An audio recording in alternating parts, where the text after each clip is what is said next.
All right, FightHype.com here with my man Virgil Hunter. Virgil, first of all, thank you once again for allowing me to swing through your gym and see this plethora of guys you got here, man. You got like a full house. I mean, yeah. that's got to be a lot of work for you.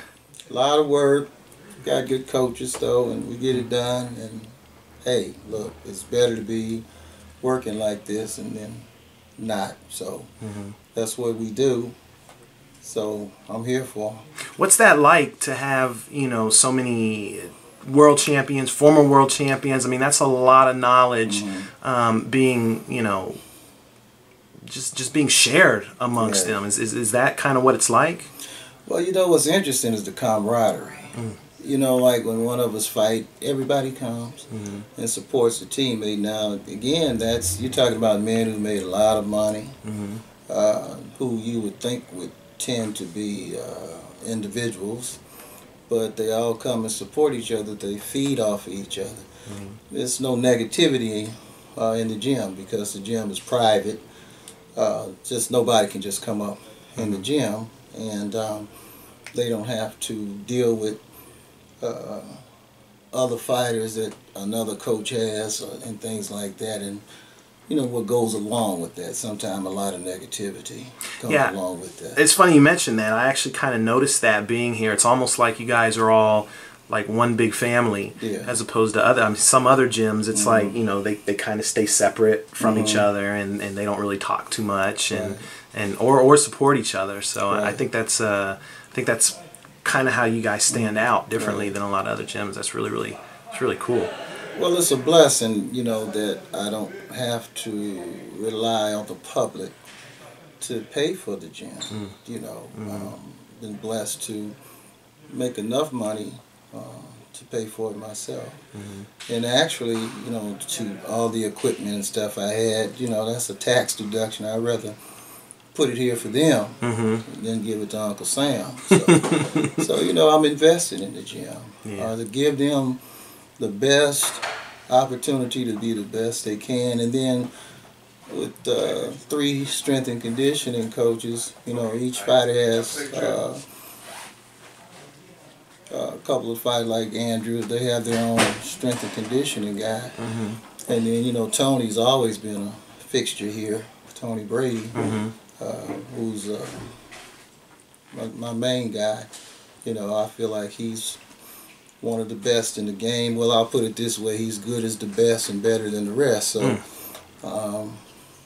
you know, he has everything he needs, whatever he needs, to make them better and to keep them enthused. You know, because that's the main thing, to keep them motivated and enthused, and make sure that they just don't get in a redundant situation, doing the same thing over and over the same way, but doing the same thing other ways. Right. If you can follow what I'm saying, you know, but it all accumulates into the same goal. I gotta ask you, last time, you know, we spoke off the record on the phone, you hadn't had a chance to watch the Golovkin-Jacobs fight. Have you had a chance to see it now? I've seen it. What did you think?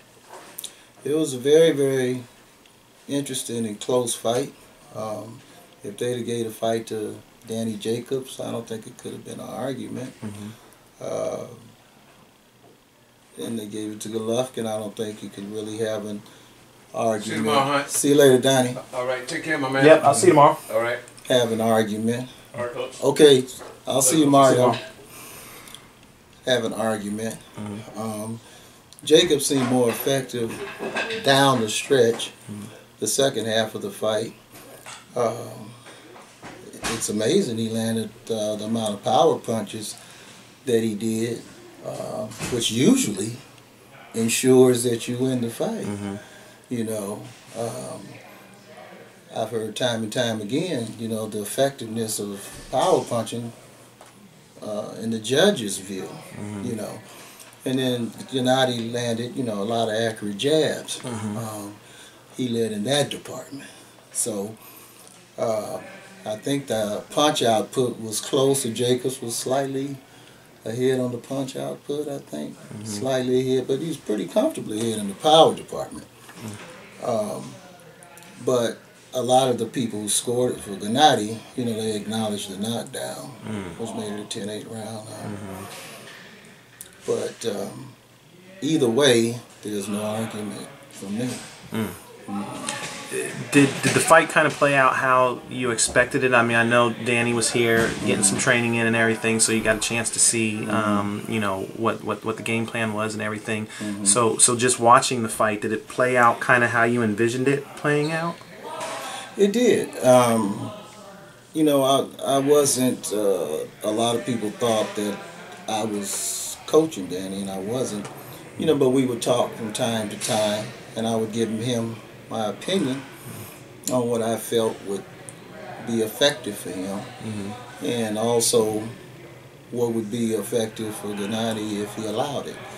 You know, so but as he got in condition, you know, his strength, his athleticism, his boxing ability, I felt that it would have to come down to him being knocked out, you know, really to lose the fight.